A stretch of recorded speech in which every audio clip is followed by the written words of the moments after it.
السلام عليكم ورحمة الله وبركاته. وأنا أولا شيء تقولنا إذن له السلام عليكم مرة بعد مرسد حالبو كوسو دوادي channel كيغا بليز مركاسو بوقتين سكرايب لايك شير انتو وادنكينا وولاليه الصوماليات مeel kasto adduunka dacaladiisa aad kaga nooshihiin aad baan idin salaamayaa aad baan idin jeclahay saboorarkiina waan u baahanahay sababtoo tahay hadii adinka aadan isaboor gareeyno kor iisoo qaadan de anna kor uma soo qaad maayabo marka dhinaca helba gareynta ama caawinta share-ka like-ta commentiga and subscribe-ka please ha iga iloobina waanigoo walaashiin oo idin leh I love you meel kasta adduunka kaga nooshihiin maanta maduucayga muxuu ahay to usually waxaan aad u jeclahay qaybta wacyigelinta aad baan uga helaa markaan yacni wacyigelin aan sameynayo waxaan dhihi karaa waa my favorite part aan dhihi karaa waa dhinaca aan muxuu ahay to favorite-kayga ah oo aan jeclahay inaan ka hadlo run ahaantii walaalayaal wallahi maanta aad baan uga naxay gabadha yareed ee ku geeriyootay magaalada Muqdisho ilaahay weyno subxaanahu wa ta'ala qabrigeeda ha u qaboojiyo ilaahay qabrigeeda ha u waasiciyo insha Allah billahi kariim ilaahay su'aalaha ha u fududeeyo ilaahay idinkiis ilaahay isaga qafuur raxiin ah gabadha kulleeyba gacan ka xaq daran baa dishay gacanta ka xaq darneedo dishay ilaahay weyno subxaanahu wa ta'ala ha soo qabto gacanta dadka Allah soo galiyo gacanta ciidanka Allah soo galiyo walaalayaal waxaan ilaahay weyna subxaanahu wa ta'ala ka baryaa wixii dhibaato ku socdo oo in dad dhibaateeyo rabo inuu ilaahay soo hadeeyo soo hanuuniyo oo dhinaca toosan uu ilaahay ka tuso inta dhibaatada ku dhacday ama jecel inay dhibaato sameeysan ilaahay dadka ha ka qabto ilaahay weyna subxaanahu wa ta'ala ha naga qabto run ahaantii you know waa tough qof aan la sheekeysanaysay ama imaam ku dhahay yacni aroontii kasoo saas loogama shakinayo laakiin markaad sii fiirisid dhibaatooyinka dhacaya aad sii fiirisid waxa weeyaan inaan gabdhaha aan wacyigelino oo maxay ahayta wixii wacyigelin aan u sheegno oo muxuu ahayto aan dhahna halis ilaaliyo sababtoo tahay wallahi run ahaanta waa dhib Soomaali waxay ku mamahday kor biliseeda ka bisma dheero ma wada dhigi karno wiilashu way wada xun yihiin ma wada dhigi karno wiilashu way wada fiican yihiin hala aamino also taasna ma dhigi karno sababtoo tahay markay 5 qof meel iskugu imaado 3 baa xun laga yaabaa ama 2 xun ama 3 baa fiican ama 2 fiican whatever siday doontaba way noqon kartaa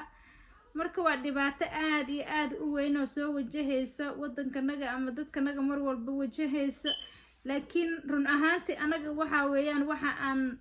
ii sheegay dadka inaan ku wacyigelino ama anaga xitaa naftanada aan ku wacyigelino ama ubadkanaga inaan ku wacyigelino loogala baahan yahay waxa waaye ha aamino qof kale don't trust anybody yacni qof kale inaadan aamin oo aad qof kale intaad aamintaadana gurigiisa ugu tagin taasan anaga muxuu ahayd anagana iska waaninaynaa inta dad ah ama dhalinyaro ama gabdhaha Soomaaliyeed meel kasta adduunka ka joogaan aan ka waaninaynaa waayo wallahi aaminkii baa dhintay waxaan dhihi karaa aamin darra dadka ku wada dhacday waxaan dhihi karaa aamin ma jiraan dhihi karaa sababtoo tahay wallahi billahi qof walaalkiis ah oo muslim ah oo Soomaali la sheegto ama gabar walaashii ah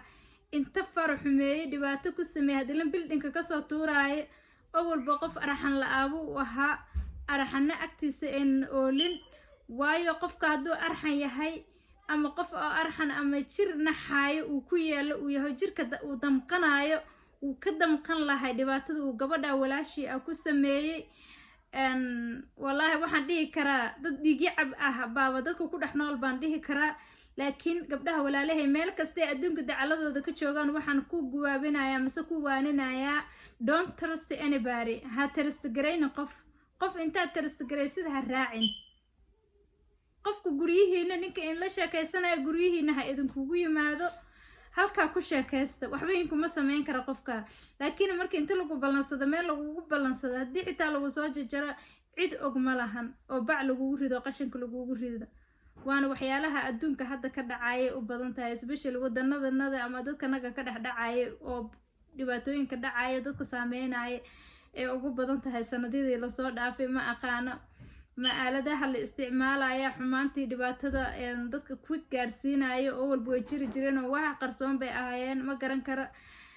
laakiin kulay waxaan dhihi karaa dhibaatooyinku way soo fara badanayaan heer waxay marayaan ee faraha ka baxaan oo la celcelin la yahay laakiin waxaan inku gubaabinayaa gabdhaha walaalaha ee Soomaaliyeed meel kasta adduunka dacaladiisa ay kaga nool yihiin haddii codkayga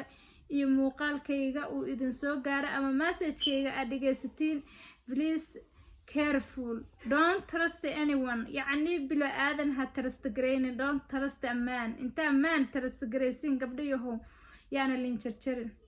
نفتي نيرتا إلى الصدى نفتي واقالي إنك استو كله يبلا دمناي one day ودنك أدونك لقد تجاية ماشي إنه إلهي نوقت رجال أن مرينا هدلنا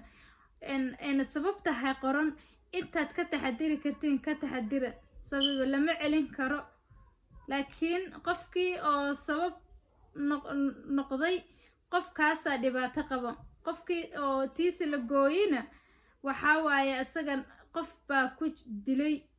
أو محاها نفتيسي جهاد مريو أو محله جري دبعته السلع مرسي